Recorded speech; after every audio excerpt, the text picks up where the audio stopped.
tries to instill in your mind a doubt, pessimism. Why? Oh, this is a frog. I don't know how much you know about frogs. I'll tell you that a frog can see a mosquito only if it moves across the area of its vision. If a mosquito quietly sits on a grass blade, the frog doesn't notice it.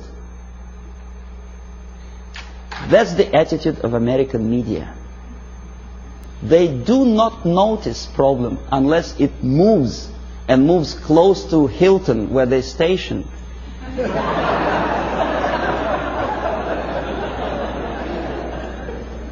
These are the people who may file a suit against me if I call them liars, but that's exactly what they are. They've been lying to you for years and years about the situation in Vietnam, in Russia.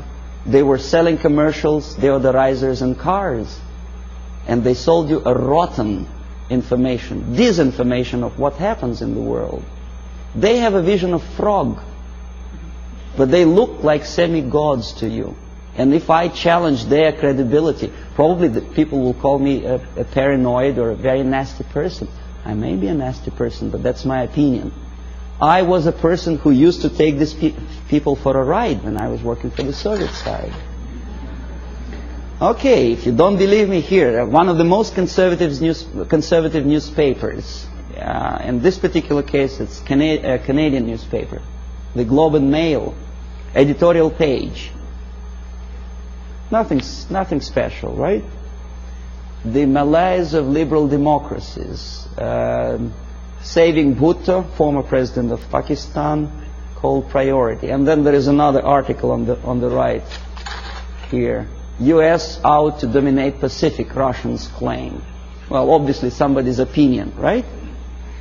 Nothing unusual for an average reader. Russians claim that United States out to dominate Pacific. The idea is that, well, United States is obviously aggressive and they want to dominate something, and Russians are unhappy about it. Somebody says. You read an article and probably you may agree or disagree, but you have a feeling, the message of urgency. The nasty Americans again out to dominate Pacific.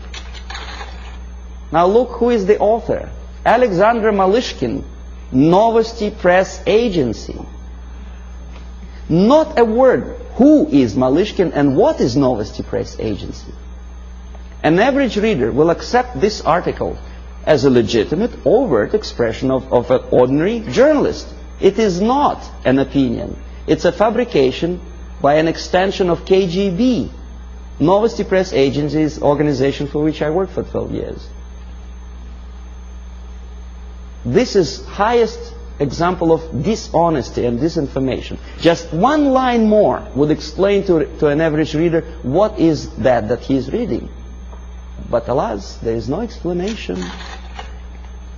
Now this is the monument to Mother Russia in former Stalingrad. Now it is Volgograd. The statue is designed to instill feeling of patriotism and I don't know what else. Pride maybe for the motherland. These are the pictures of construction, high-rise apartments in Moscow, glorious achievement of Soviet technology, caviar as an average staple food of Russians. These are the minks and furs that Soviet citizens wear. You know. That's how they look when they relax. Fat, nice ladies, you know.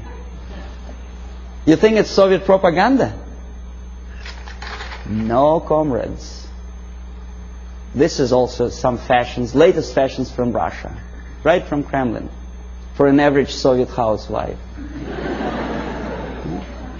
Well, obviously, it doesn't take much intelligence to understand that this is not quite true. And obviously, it has something to do with the Soviet propaganda. The myths and the realities of the KGB, you see, you don't see the From Stalin to Kosygin, The Myth and the Realities, by Avril Harriman, a former ambassador of the United States to USSR. Very complimenting article to the Soviet system. And this is where it comes from. You thought it was from a Soviet magazine, right? No, it's from Look magazine. An American magazine which published that crap. If you don't believe me, I'll tell you that I was a person who accompanied a group of journalists from Look magazine when they came to Moscow on invitation from Novosti Press Agency. I made them to publish that thing, for which I was awarded, I received the bonus, a free ticket to Italy for a week.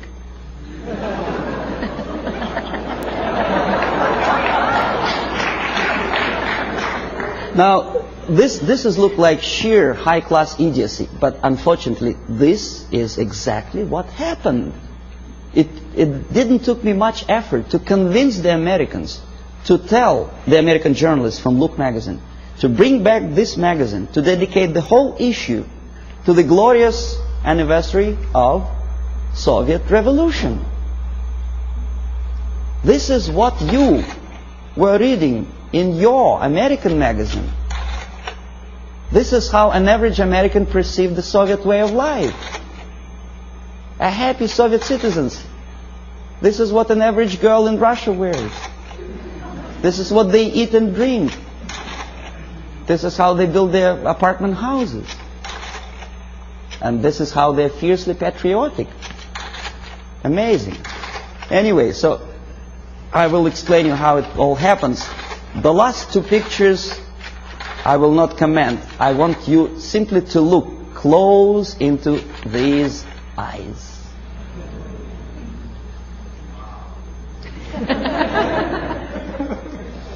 This is the person who wants to liberate you. Wanted, at least. Not anymore. He is dead. But there are many other people with the same type of eyes. If I were a deeply religious person, my answer to that picture would be, these are the eyes of a Satan. He is. Nice fellow, right? United Nations celebrated back in 1969, I think, the 100th anniversary of his birthday. The greatest leader of mankind. God forbid us to have leaders like that. Well, that's all for that.